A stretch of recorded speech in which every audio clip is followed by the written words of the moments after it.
आज आसमान में बादलों की आवाजाही लगी हुई थी। सफ़ेद रुई से बादल कभी सूरज की किरणों को ढक लेते तो कभी सूरज की किरणें उन्हें पीछे धकेल देती। ठंडी हवा जब चेहरे को छू रही थी तो ऐसा लग रहा था जैसे माँ का आंचल चेहरे को छू गया हो।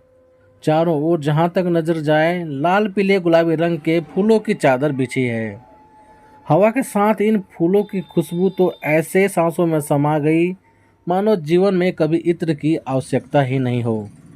सच में बसंत के मौसम में सचमुच लगता है कि कामदेव और रति पृथ्वी पर घूमते हैं। पहाड़ों से आ रही झरने की आवाज़ सुनकर ऐसा प्रतीत होता है जैसे कोई छोटी सी बच्ची अपने नन्हे नन्हे पैरों में पायल पहनकर छम छम करती दौड़ रही है। प्रकृति का यह सुनहरा रूप अद्भुत है जो आत्मा में अंदर तक बस जाता है और अंदर चल रहे तूफान को शांत कर देता है। आसपास इतने सारे रंग बिखरे हुए हैं लेकिन मेरे जीवन का तो रंग ही उड़ गया है। जैसे दिन भर धूप में पड़े रहने के बाद किसी कपड़े को शाम को देखो तो जिस तरफ धूप लगी हो उस तरफ के कपड़े का रंग उड़ जाता है। लोग कहते हैं इस कपड़े का रंग कच्चा था इसलिए उड़ गया।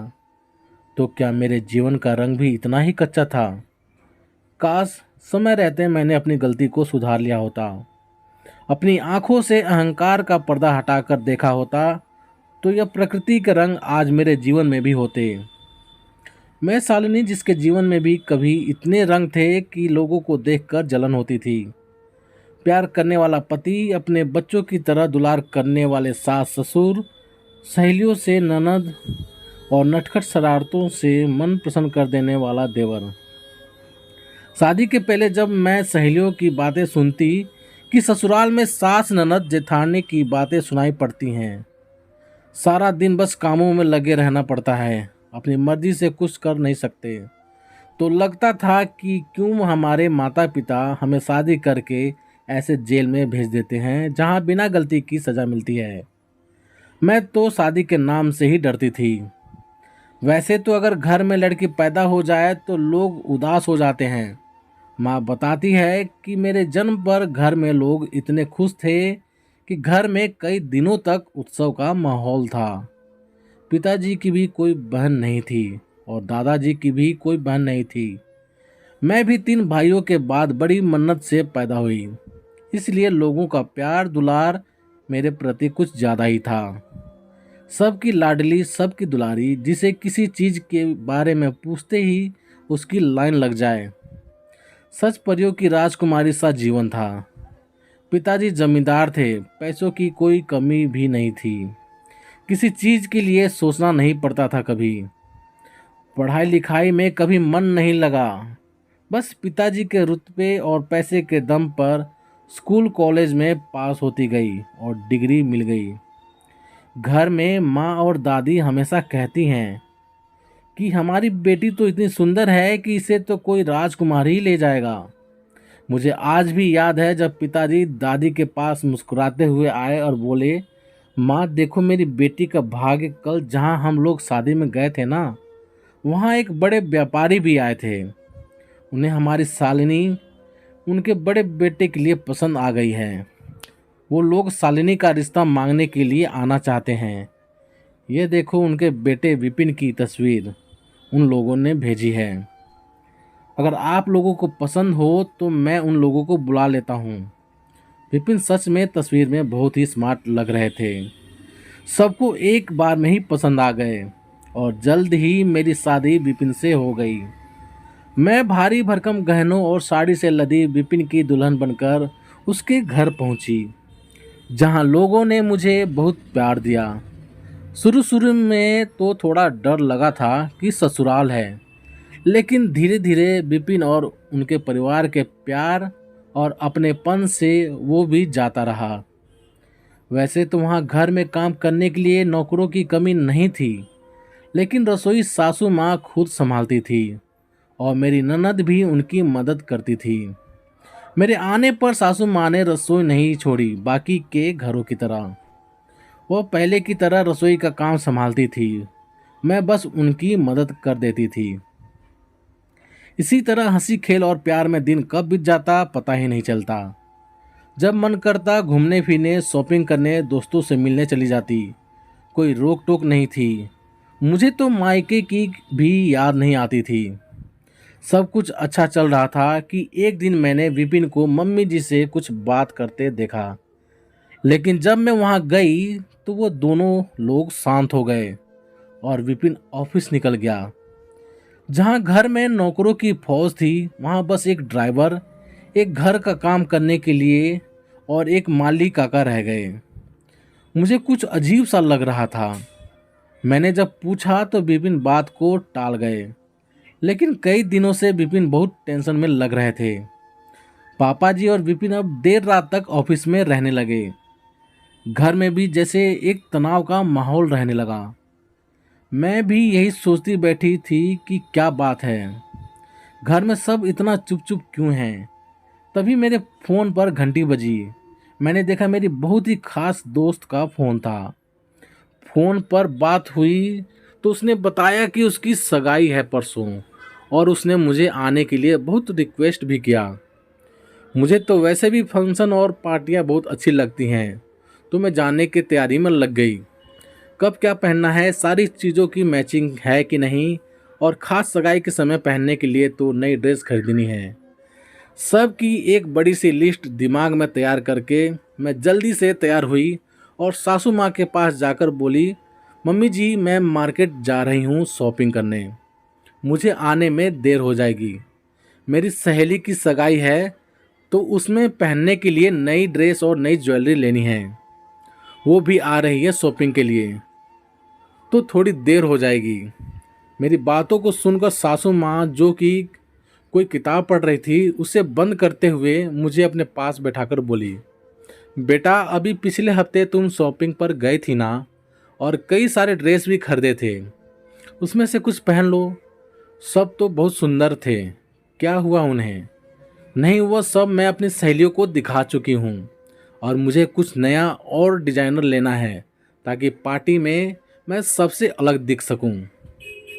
लेकिन बेटा मेरी बात समझने की कोशिश करो, मैं कुछ सोच समझकर ही बोल रही हूँ ना। ठीक है तो तुम मेरी अलमारी से जो पसंद आए ले लो, वो भी तो तुम्हारे ही हैं, उसे तो तुम्हारी सहेलियों ने नहीं देखा ना। सासू माँ की बातें सुनते ही मेरा मूड खराब हो गया और मैं यह बोलते हुए बाहर निकल गई कि मैं किसी के पहनी हुई चीज़ नहीं पहनती। आज के पहले मुझे कभी किसी ने रोका टोका नहीं था किसी भी चीज़ के लिए। आज पहली बार सासू माँ के रोकने पर मुझे बहुत गुस्सा आया और मैं गुस्से में उठपटांग बोलते हुए वहाँ से चली गई। शॉपिंग पर जाकर मेरा मूड कुछ ठीक हुआ। सहेली के साथ मिलकर खूब शॉपिंग की। फंक्शन के सारे प्लान बन गए और खुशी खुशी गुनगुनाते हुए घर पहुंच गई। घर पहुंचते ही देखा तो विपिन ऑफिस से आ गए थे और पता नहीं किस बात पर नाराज थे। माँ उन्हें शांत करने की कोशिश कर रही थी। मेरे हाथों में इतना सारा शॉपिंग बैग देखकर उनका गुस्सा और बढ़ गया। अचानक से मुझ पर चिल्लाकर बोले, तुम्हारा रोज शॉपिंग होता है, किससे पूछ कर गई थी तुम शॉपिंग करने? माँ तुमने मना नहीं किया क्या? तुम्हें तो पता है ना। हाँ बेटा मैंने मना किया था लेकिन बहू नहीं मानी। तुम शांत हो जाओ पहले, इतना गुस्सा ठीक नहीं, हम बात करेंगे। विपिन के इस तरह चिल्लाने से मेरा गुस्सा 7वें आसमान पर चढ़ गया। एक तो सुबह मम्मी जी ने शॉपिंग पर जाने से मना किया, इसलिए मूड खराब हो गया था। किसी तरह शॉपिंग पर जाकर ठीक हुआ तो घर आते ही विपिन शुरू हो गए। विपिन की बातें सुनकर मेरा मूड और खराब हो गया। माँ बेटे मुझसे इस तरह बात कर रहे थे जैसे कि मैं कोई नौकरानी हूँ जो उनसे पूछकर काम करूँगी। मैं भी गुस्से में चिल्लाते हुए विपिन से न जाने क्या क्या बोलती रही। मेरी सासू माँ ने जब मुझे शांत करने की कोशिश की तो मैं उन पर भी बरस पड़ी कि आप तो डायन हैं, पहले तो बेटे बहू में लड़ाई करवाती हैं, बहू के खिलाफ बेटे के कान भरती हैं, उस पर से अच्छी बनने का दिखावा करती हैं। ऐसी घटिया औरत तो मैंने आज तक देखी नहीं। मुझे भिखारी समझ रखा है क्या, जो तुम्हारे उतरन पहनूंगी? और न जाने क्या क्या अपशब्द बोलती रही। मेरा इस तरह से सासू माँ से बात करना, उनका अपमान करना विपिन सहन नहीं कर पाए और गुस्से में मुझ पर हाथ उठा दिया। वह थप्पड़ पड़ते ही चारों तरफ सन्नाटा सा छा गया। पहली बार दर्द का एहसास हुआ। कोमल गोरे गालों पर तुरंत उंगलियों के निशान उभर आए, जिसे कभी किसी ने फूलों से नहीं छुआ हो, जिससे किसी ने तेज आवाज में बात ना की हो। उस पर थप्पड़ से क्या हाल होगा, ये तो सोचा भी नहीं जा सकता। उसके बाद मैं गुस्से में मायके आ गई। मेरे पिताजी और भाइयों ने भी पैसे और रुतबे के घमंड में विपिन को सबक सिखाने के लिए पुलिस कंप्लेन कर दी, जिससे विपिन और उसके परिवार वालों को जेल भी जाना पड़ा। व्यापार में विपिन को भारी नुकसान झेलना पड़ा था और उस पर यह पुलिस कंप्लेंट की वजह से उनका नाम और भी खराब हो गया। उन्हें सामाजिक रूप से भी शर्मिंदगी झेलनी पड़ी, जो कि उनके व्यापार के लिए काफ़ी नुकसानदायक रहा। पिताजी ने सभी रिश्तेदारों के कहने पर और उनकी बातों में आकर मेरा और विपिन का तलाक करवाने का फैसला कर लिया। दादी ने पापा को बहुत समझाने की कोशिश की कि बेटी का घर मत बिगाड़ो, लेकिन पापा ने कहा उसने मेरी बेटी पर हाथ उठाकर मेरी बेइज्जती की है, उन्हें उनकी हैसियत बतानी पड़ेगी। अरे व्यापार में घाटा हुआ तो हमसे मांग लेते, हम दे देते, उसके लिए क्या बेटी पर हाथ उठाएंगे? ऐसे लोगों के साथ मैं अपनी बेटी का रिश्ता नहीं रख सकता। भिखारी कहेंगे, उन्हें तो सच का भिखारी बनाकर छोड़ूंगा। रिश्तेदारों ने भी आग में घी का काम किया और पिताजी का गुस्सा कम होने की बजाय बढ़ता गया, जिसका परिणाम यह हुआ कि मेरा और विपिन का तलाक हो गया। मेरे तलाक होने के कुछ ही समय बाद दादी का फिर पिताजी का स्वर्गवास हो गया। घर में भाई भाभी का राज हो गया। अब मैं अपना घर जलाकर दिन रात भाभी के ताने सुनती हूँ। ऐसा नहीं कि विपिन मुझे लेने नहीं आए, वो मुझे कई बार लेने आए, अपनी गलती के लिए सबके सामने मुझसे माफ़ी मांगी और घर लौट चलने के लिए भी कहा, लेकिन मैंने ही अपने घमंड और अहंकार में विपिन के प्यार को नहीं समझा। मुझे तो उस समय विपिन को अपने आगे झुकाकर बहुत खुशी मिल रही थी। विपिन ने मुझे बहुत समझाया कि अपने हाथों अपना घर मत जलाओ, लेकिन आंखों पर अहंकार के पर्दे ने उसके प्यार को देखने ही नहीं दिया। तलाक मिलने के बाद मैं बड़े शान से पिताजी के साथ अपनी बड़ी सी गाड़ी में जा बैठी और विपिन वहीं कोर्ट के बाहर एक बेंच पर बैठा था। उसे देखकर ऐसा लग रहा था जैसे उसमें जान ही नहीं है। यह तो वह विपिन है ही नहीं जिसकी फोटो देखते ही मैं मोहित हो गई थी। बढ़ी हुई दाढ़ी, नॉर्मल सा टी शर्ट डाले, बाल भी इधर उधर बिखरे हुए।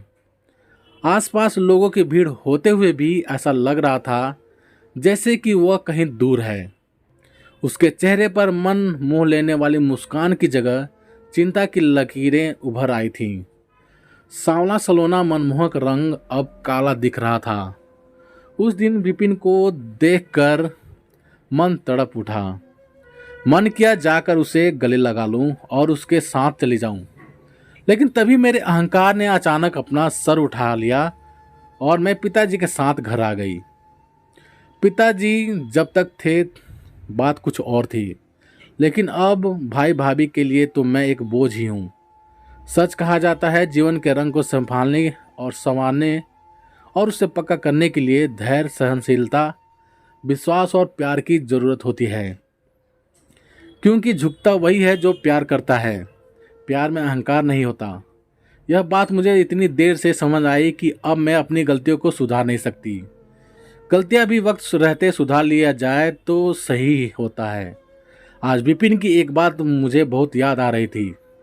विपिन हमेशा कहते थे कि यह उनके फेवरेट कवि की कविता है कि जिंदगानी हमारी अब इस मोड़ से लेकर जाती है किस मोड़ पर देखिए, और जब कहीं कोई रास्ता दिखाई ना दे तो दिल जिधर कह रहा हो उधर देखिए। काश मैंने भी उस दिन अपने दिल की सुनी होती तो प्रकृति के ये रंग, राग अनुराग आज मेरे जीवन में भी होते। मेरा जीवन पतझड़ नहीं बसंत होता। मेरे जीवन में भी रंग होता। मेरे जीवन में भी रंग होता। तो प्यारे दोस्तों, आप सभी को ये कहानी कैसी लगी प्लीज़ कमेंट करके हमें ज़रूर बताना। यदि कहानी आप सभी को पसंद आई हो तो लाइक करना, शेयर करना, और चैनल पर नए हो तो चैनल को सब्सक्राइब भी जरूर कर देना।